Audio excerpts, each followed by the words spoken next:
Aloha, it is Dave Lawrence, and what a special occasion this is. I have a down-to-earth guy, a legend who is actually a very common guy, and someone who you can relate to because of his music and the way he delivers it. Johnny Winter, and he's joined me here in Honolulu for a live interview on HPR. Aloha, thank you so much for taking some time for me, Brother Johnny. Oh, sure, Dave. It's a real thrill to get to talk with you, and thanks again for the phoner that we did recently. One of the things that, after listening to that last interview, I kind of wanted to follow it up by what didn't I ask him? I re-listened to it, and I thought, I don't want to waste my time with him. So one of the things that I was hoping at this point in your career especially, if you could just think back and try to give credit to the people that you think first inspired you to play, who some of those key figures are, and why. Muddy Waters was one of my big influences. I just loved Muddy. I thought he made the best blues records anybody ever made. Robert Johnson was the best Delta player. T-Bone Walker was great. B.B. King, Bloody Guy.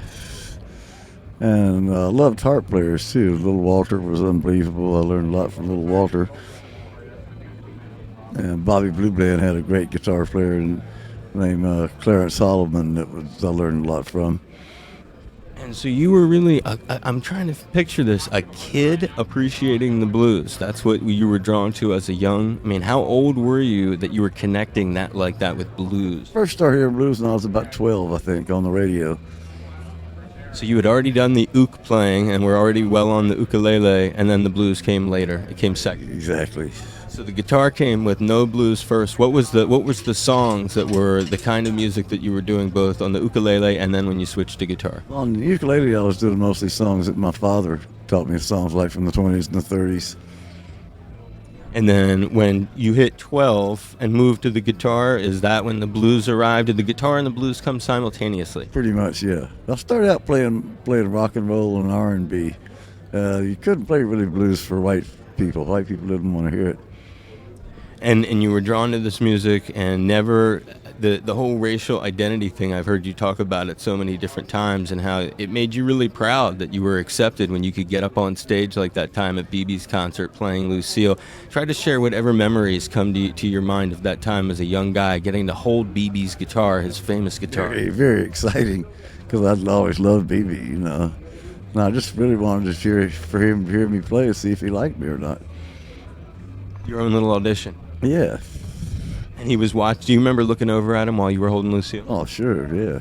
What is the look on his face like? Well, he told me when I got through, he said, you just keep doing that, you're going to be successful someday. Oh, that's incredible. He's coming here later in the month, and if I get an interview with him, I'm going to mention that we talked about him. Oh, great. Any message I can give him from you? Tell it, I love him. Right on, man. That's the best message to tell anybody for sure, brother. When you think about Jimi Hendrix, you got to share the stage with him several different times. How do you appraise him as a guitar player, Johnny? He was one of the best guitar players there's ever been, one of the best blues guitar players there's ever been.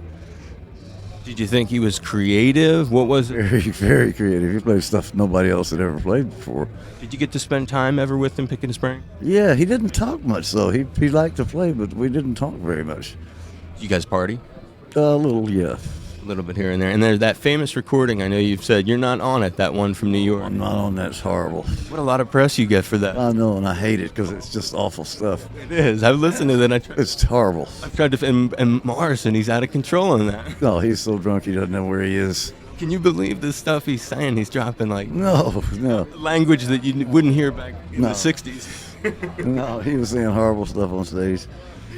When your brother, in 1972, I guess it was, released Frankenstein, to me that's one of the hardest, baddest-ass rock tunes. What did you first think when that tune dropped? I'm just curious. Well, I loved it. It started out, he wrote it because he was playing in the band, and he wrote it as a double drum solo song.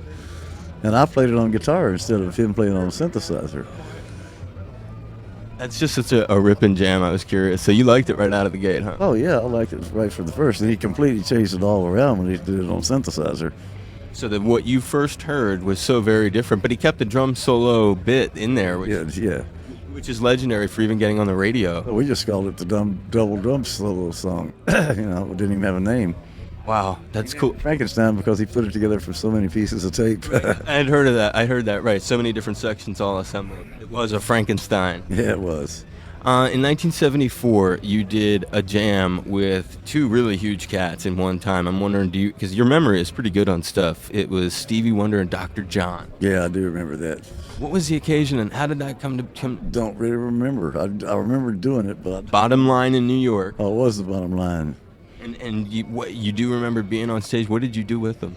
I don't remember what we did. Don't remember. What a great honor, though. Oh, yeah, I loved both those guys. Only time ever with jamming with either, or did you do more jamming with them? More what? Did you ever get to play with Stevie Wonder or Dr. John other than that? I played with Dr. John a lot. I met him before either one of us made it in New Orleans. We were both playing on Bourbon Street. He was still Mac Rabenack. Right, yeah, the Night Tripper, before he was the Night Tripper, really. Right, before he was Dr. John. Right, pre-Night Tripper. How did you first get the chance to do the Muddy Waters records, which ended up being pretty important for both of your careers? It was. There was a guy named Ronald Lexenberg at CBS that came up with the idea, and I loved it. My manager loved it. Muddy and his manager loved it, so they asked me if we wanted to do it, and I said, of course I would. I'd love to. What a cool thing to get to do. I always loved Muddy, so getting to work with somebody that you really was one of your big heroes, was fantastic. And his records weren't very good. After he left Chess, GRT didn't know what to do with him. They made that horrible Electric Mud crap, and he just wasn't making good records anymore. I knew he was capable of it. Yeah, the mixes too were not done nearly. It was like the clarity of the records you did with him, I think, is also something you're going to be commended with. Well, I had a good time doing it. Oh, I bet you did, dude. I bet you did. What's an enduring memory of getting to spend time and work with him would be? Well, he made me gumbo one afternoon. That's better than music. Getting to hang, the personal time. I can relate to that totally. As a guy who's traveled the world and seen some of probably some really nice clubs, but also some big venues. You've seen a potpourri, a lot of different kinds of spaces. What are the ones that stick out to you as making you feel good when you're there? I like little places better. Of course, the big places, Woodstock was the biggest we ever played, but I'd rather play 300 or 400 people places where you're closer to the people. Sure. You reach more people on the big ones, but it's just more fun when you're closer. Easier to connect. Yeah, if you can see what they're doing and what they're thinking and look right at it. Yeah, it's a lot more fun for me. And is there a venue with that in mind that just sticks out, like a place that you're like, oh, I love going to? And I'll just throw in like BB King's in New York, or always like BB's, but I don't really have a favorite place. And that's fair. That's cool. I just ask because sometimes people are like, whenever people are having a good time, I like it. And that's cool. You take the party with you, is what you're trying to say. Yeah, we do. And what kind of, for guitar fans, what kind of rig are you using on the road in terms of the guitar, the pedals, and the effects or amps? So it's a Music Man amp with 410s, 120 watts. I play a laser for my regular car and a Gibson Firebird for the slide, and I have a Boss chorus pedal. And is there any advice that you would have to anyone with picking up a first guitar, someone who really wanted to learn how to play the blues? Is there something that comes to mind as like a better thing to use or not? Just listen to as many different blues artists as you can. Don't just pick one because you're going to sound like him. Listen to as many different people as you can and practice and play as much as you get a chance to. Is there, why did your dad, I've always been curious about this, why did your dad get you guys ukuleles and not banjos? He played banjo himself. I think the ukulele was my idea. But he played the banjo himself. He didn't play a ukulele. Right, because I would think, if he had handed it to you, it would be a banjo. Yeah, that's what he played. But I like the idea of a ukulele better. Isn't it strange, all these years later, you and I we're here in Hawaii talking together, and that's where that instrument came from that was your first instrument? Yes, it was. Do you play the one that you got on your last trip? No, once in a while. Not very often. When you're around the house, what do you do when you're not doing music? Watch TV and hang out with my wife. What do you like on the TV? Oh, I love The Simpsons, King of the Hill. Every week do you watch them? Every week. And how about news?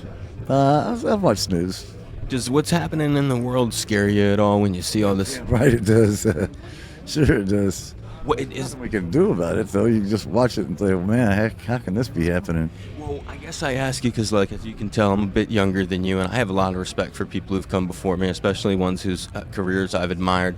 You tell me honestly, do you see more crazy stuff happening right now, or is it just me? Does it seem like It's there's... definitely a lot crazier than it was. A lot crazier. There's people out there that don't have a clue of reality and don't care about it. It's scary as hell. Okay. So I am right. So it's like an increasing, there's like a confluence of bad stuff happening. Oh, sure. Just making sure I wasn't that.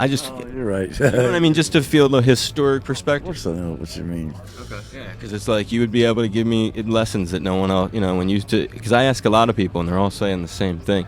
As I wrap this up, are you okay for a moment or two more, or am I? No, this is okay. You're okay? Okay, cool. I never want to waste your time. When was the last time you got ink? It's probably 20 years ago.